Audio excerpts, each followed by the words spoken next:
Coming up? Okay. So I'm just going to talk about imaging uh, with its role in uh, surgical planning and management. So imaging is not just diagnosis. It's a blueprint for surgery, and it defines where you cut and how much you remove. So hopefully through this little lecture, we can have some sort of pragmatic selection framework for um, surgical planning. So, imaging provides precise preoperative insights and enables accurate surgical planning. It reduces unnecessary reoperations and ensures correct procedures are performed at the first attempt.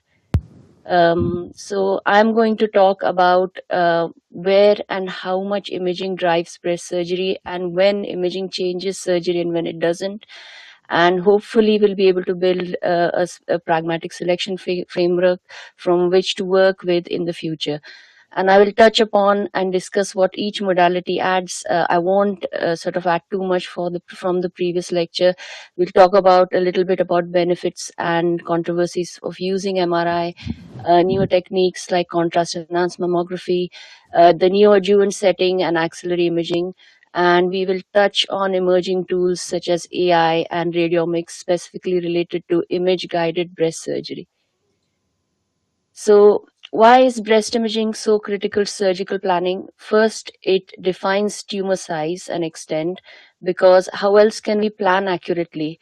It detects multifocal and multicentric disease. By mapping the tumor to breast ratio, it addresses key questions like breast conserving surgery to mastectomy. After neoadjuvant chemotherapy, how do we know that the tumors truly respond? Imaging will tell us. For the axilla, which approach is the safest, sentinel node biopsy or targeted axillary dissection?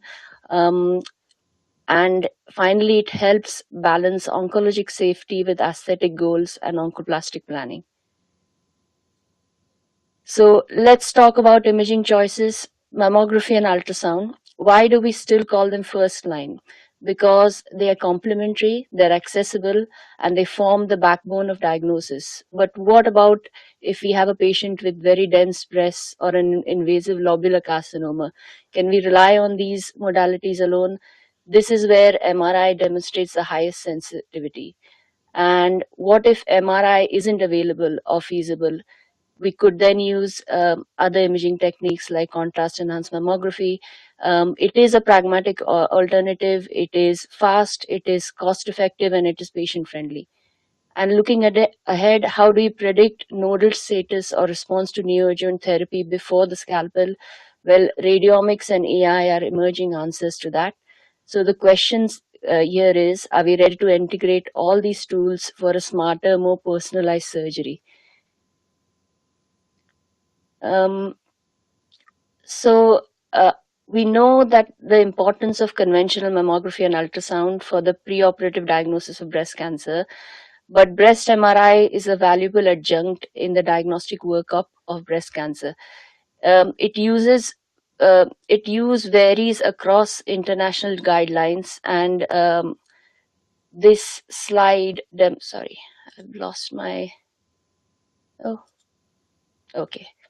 So this slides demonstrates the recommendations from different organizations, which differ based on clinical scenarios, and there are discrepancies in what how MRI is used depending on tumor size estimation, breast density, and whether the patient has an invasive lobular carcinoma and with high risk patient profiles. So while some organizations advocate routine or optional MRI in specific contexts, others reserve its use for cases where conventional imaging is insufficient. Understanding these variations is very essential for evidence based decision making and individualized patient care. Um, so, the common indications across these groups of international guidelines is dense breast, invasive lobular carcinomas, and when there is a discrepancy in the extent of disease mapped by conventional imaging.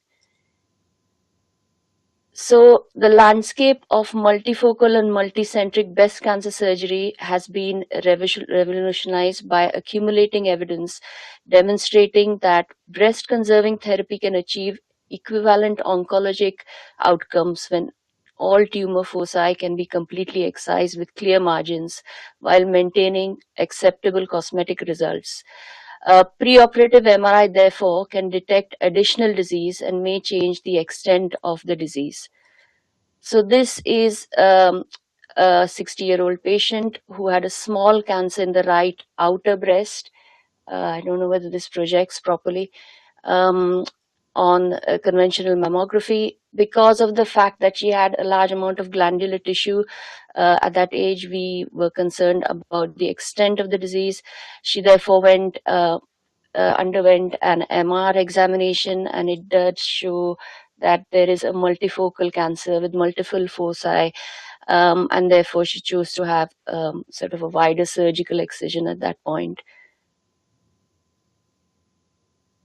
Uh, this shows the same patient in a different MRI projection with a nice colorful 3D MIP, as we call it, of the breast. So this is a multi-center prospective analysis study of 2,441 patients who had preoperative breast MRI, and they were compared to a similar group who did not have breast MRI. And there were significant observations from this study, and it has been in multiple publications recently. So this is showing us that the reoperation rate for positive margins was significantly lower when the patients had MR compared to the no MRI group. It did find a slightly higher rate of mastectomy in the MRI group, but that was accounted for various factors like patient choice or additional conversion from conserving surgery to mastectomy following primary surgery. So this patient had, she is a young patient with a family history of breast cancer. She was undergoing screening. This is a previous mammogram, and this is the current mammogram showing two small new nodules in the left upper breast. Given that she had a family history, she also had an MR scan. The nodules that I showed you on the mammograms were underwent image guided biopsy as a primary procedure, but then on the MR there was a further area which was not picked up. This is the biopsy sort of post biopsy clip marker, which is seen from her original investigation, and you can see the further enhancing nodule up, which was not seen on any of the conventional procedures. So she ended up having an MR biopsy. You can see here. Again, this was found to be a multifocal cancer for which she had further surgery. So MRI limitations from various studies and from our own sort of experiences that it does sort of increase your mastectomy rates. There is no clear survival in patients who are not selected with the right criteria, and they can be certain false positives that can cause overtreatment. I will skip this patient because of time constraints. So who benefits most from a preoperative MRI? Patients with invasive lobular cancers, patients with dense breasts, and younger patients where there is an obvious discordance with conventional imaging and assessment after neoadjuvant therapy, which helps with residual disease mapping and can sometimes change the course of surgery from mastectomy to breast conserving alternatives. From here, we look at contrast enhanced mammography. So, contrast enhanced mammography is a functional imaging study. It is used, the way it is performed by using iodinated contrast material. It's given intravenously, and digital mammography equipment is used to acquire low and high energy images directly after after each other and during the same breast compression. And the use of CEM has increased in part due to its accessibility and ease of use. Indications at the present include evaluation of the symptomatic breast pre-surgical staging, assessment of response to neoadjuvant chemotherapy. There has been a recent BRAID study in the United Kingdom, a randomized control large-scale trial of 9,300 women, and they assessed the value of supplementary imaging that included contrast enhanced mammography and an abbreviated breast MRI in diagnosing breast cancer in women with dense breast tissue. And the interim results demonstrated that supplemental contrast imaging facilitates earlier cancer detection in women with dense breasts. There is also an ongoing USA multi-center contrast mammography imaging screening trial comparing digital tomosynthesis and CEM in screening setting. So this is a patient. It is an 80-year-old patient. The craniocaudal view on the left here demonstrates that she had an original cancer diagnosed, again multifocal, 2 areas here which were originally diagnosed to be a grade 2 IDC with mucin, and there was some sort of linear asymmetry behind that, those 2 areas of diagnosed tumors. She subsequently had a contrast enhanced mammogram, and then there was enhancement within that asymmetric density, which was biopsied and found to be a further grade 2 cribriform papillary type DCIS. Now, this extreme right mammogram is performed after a course of neoadjuvant chemotherapy for a cancer, and you can see that both the original tumors have responded. There's a reduction in the tumor size, and the posterior enhancement is completely disappeared. This is a 77-year-old patient with a history of right breast cancer and suspected recurrence at the site of previous surgery. You can see that there is an asymmetry here. There's a stromal distortion, as we call it, compared to the other side. That's the site of a previous surgery. Now, on conventional imaging, sometimes it's extremely difficult without a biopsy to diagnose this. So she has had contrast enhanced mammography here, and there's no enhancement in this, and this can be a safe alternative to avoid further intervention in these patients. So axilla. Now, axillary lymph node status is critical for prognosis and treatment planning in breast cancer. And there has been a recent change to the guidelines, and the newer clinical trials advise avoiding axillary lymph node dissection in early stage cases with limited nodal involvement. But 3 or more nodes require aggressive therapy. So MRI and ultrasound have high false negative rates and need better predictive tools. Sentinel node biopsy is a standard invasive costly procedure which carries complications and risk like lymphedema. Emerging tools like radiomics offer a promising solution. They extract imaging features and link them to biological foundations. And there are multiple studies investigating the use of radiomics in the prediction of axillary node metastases. So this is a quick overview of what radiomics is. This is something that is going to be used in standard practice soon.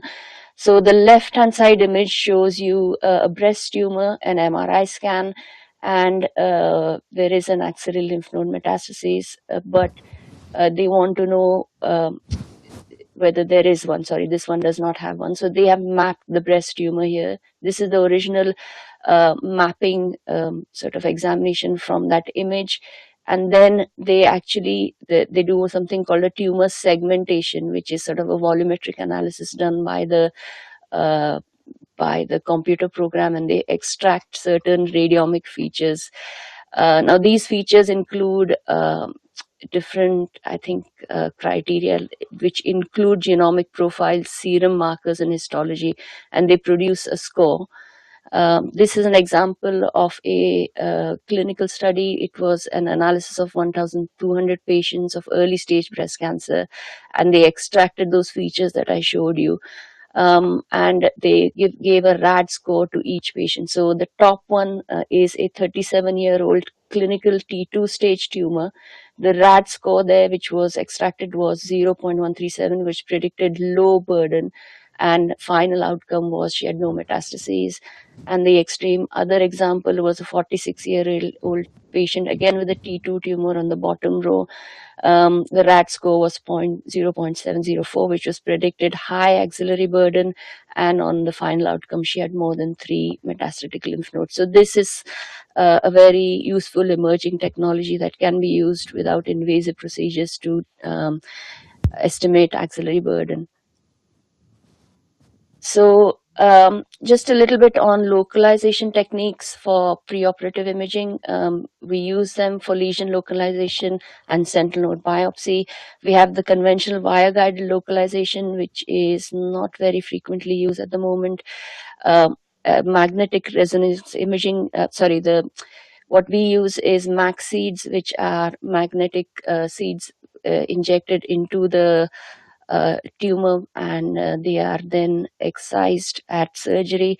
There are other radioactive techniques that can be used, like radar and scout localizers. And the sentinel node biopsy at the moment is still the cornerstone for axillary lymph node detection. So, being a radiologist, I can't avoid this. The minimally invasive procedures, especially radiology-led, which are increasingly sort of gaining momentum here. One of them is cryoablation, and it is increasingly being used in the US and Europe to treat small early breast cancers. And in most most studies, these are tumors under 2 centimeters in size, and curative cryoablation has been shown to be useful in certain studies.